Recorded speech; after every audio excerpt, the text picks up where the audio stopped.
Hi all, in this video we are going to discuss about the introduction to machine learning. Machine learning is defined as a set of techniques that can automatically detect patterns in data, and then using the patterns we can predict the future data, or we can also make some decisions. Machine learning techniques. The first one is supervised learning. Here in supervised learning, the model is trained on a labeled dataset, which means the training example is paired with an output label, which means we have to learn a mapping from inputs to the desired output. Examples includes classification, where we predict discrete labels, example, spam detection and sentiment analysis. The next one is regression. Here we are predicting continuous values, for example, predicting the house price. Number two is unsupervised learning. Here in this technique, the model is trained on a dataset without explicit labels.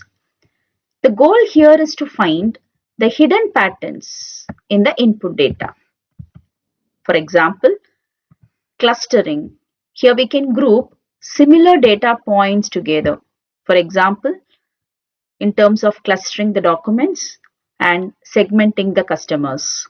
Number two, dimensionality reduction. Here the main aim is to reduce the number of features, but at the same time we try to retain the important information. For example, principal component analysis. The third one is reinforcement learning. Here the agent is learning to make the decisions by taking some actions in the environment. For example, agents which play games, and we are teaching the robots to perform tasks. Binary classification. To predict whether an email is spam, say yes or no. Multi-label classification is we can predict multiple tags for a blog. For example, if the input is my trip to Paris, here the output could be so many tags which are related to that particular input. For example, here travel, vacation, and so on. In binary classification, there can be only two possible outputs, either yes or no, 0 or 1. In multi-label classification, there could be multiple possible outputs, and the model can predict one or more of them. Probabilistic predictions in supervised learning, they help us in understanding how sure the model is about the predictions it's making. For example, let us consider the weather forecast.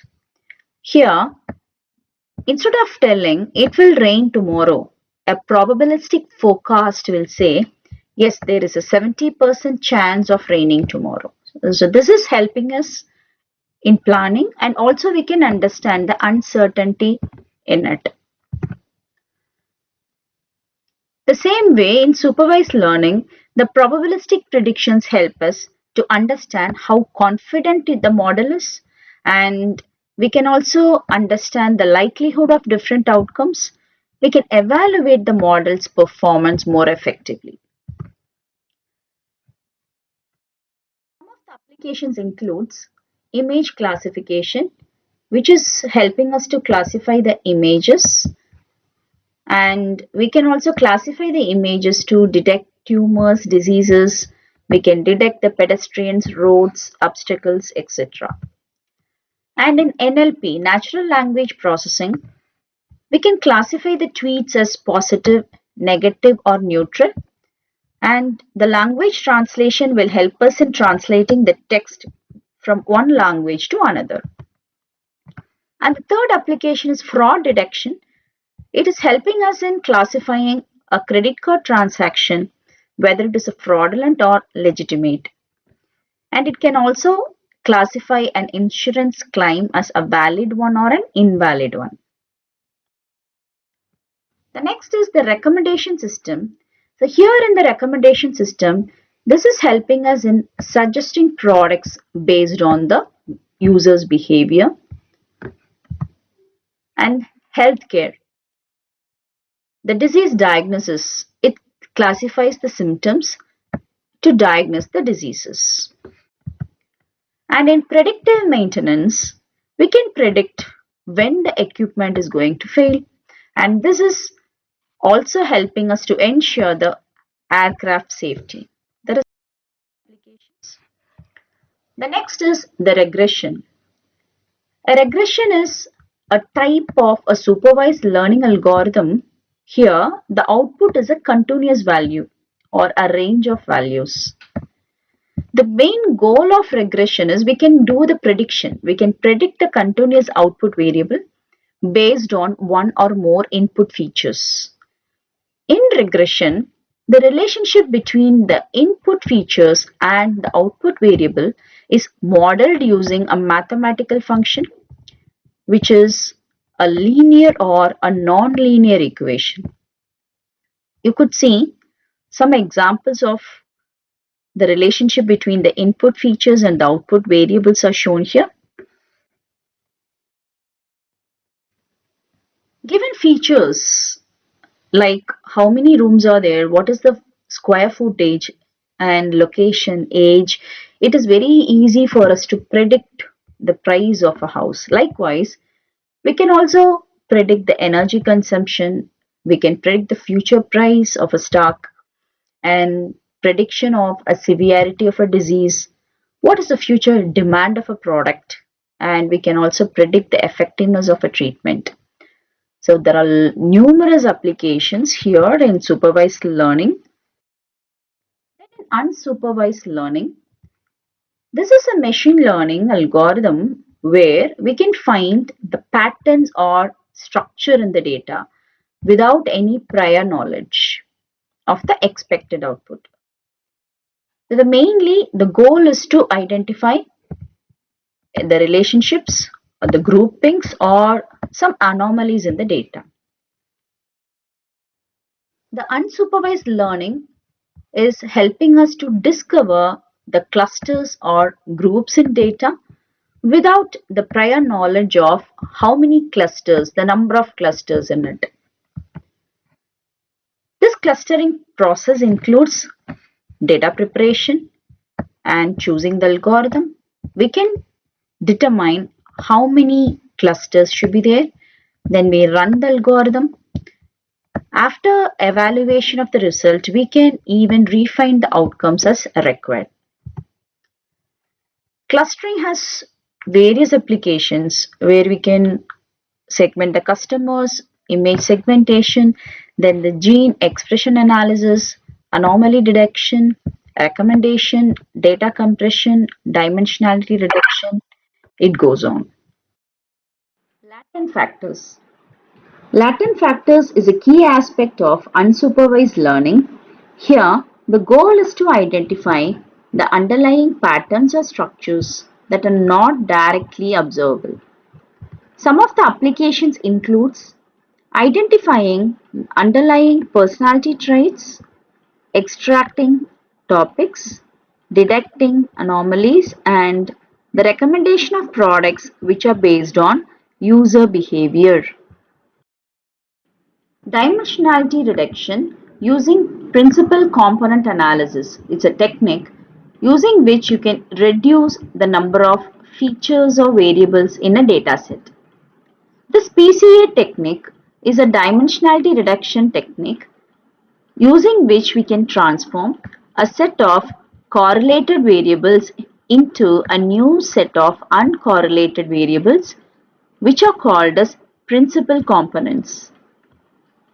So those principal components are going to capture the most variability in the data. The main benefits of this PCA includes it helps us in simplifying the data analysis and visualization.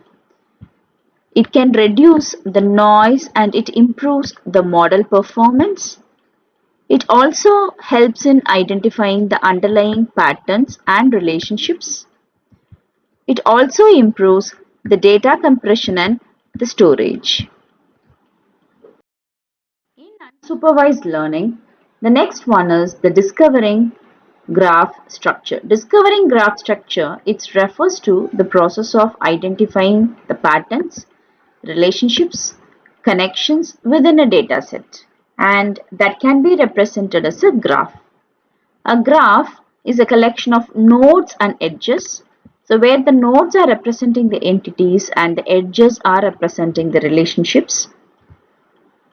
Some of the applications includes in social network analysis, in recommendation systems, fraud detection, in terms of the protein-protein interaction, traffic pattern, and NLP and text analysis.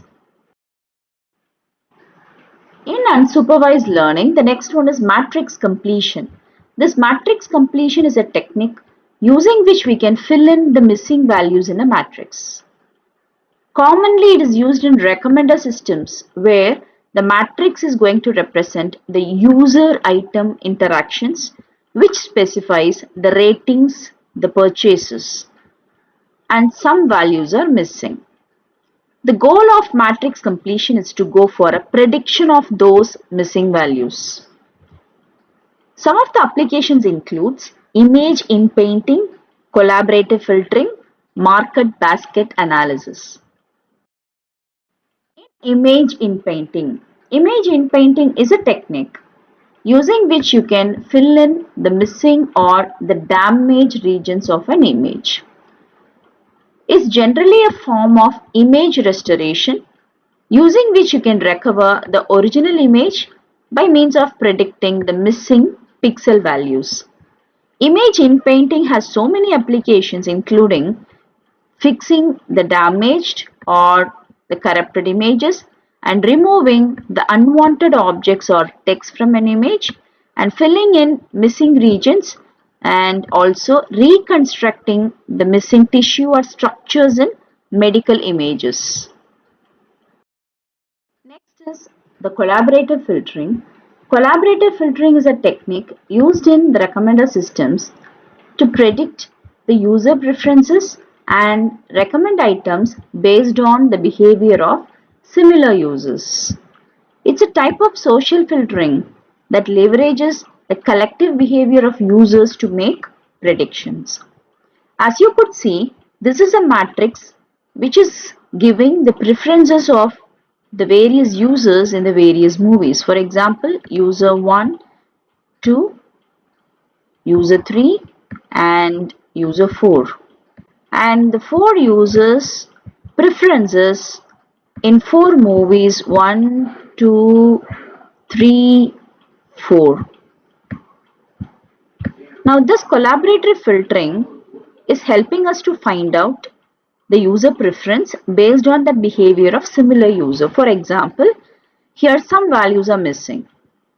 So this preference of user 4 on movie 1 will be computed from the other users who have similar interests. Likewise, user 3's preference on movie 2 would be computed based on the other users who are having similar interests as user 3. This technique is called as collaborative filtering. The next one is market basket analysis. Market basket analysis is used to identify the patterns and relationships in customer purchasing behavior. It is analyzing the items which are purchased together to reveal insights into the customer behavior, preferences and needs. Some of the examples includes here an online retailer finds the customers who are buying a smartphone. It's also buying a phone case and the screen protectors. So likewise, one more example we can see here is an airline finds that a passengers who are booking a flight to a specific destination is also often booking a hotel stay or car rental. This is a kind of market basket analysis.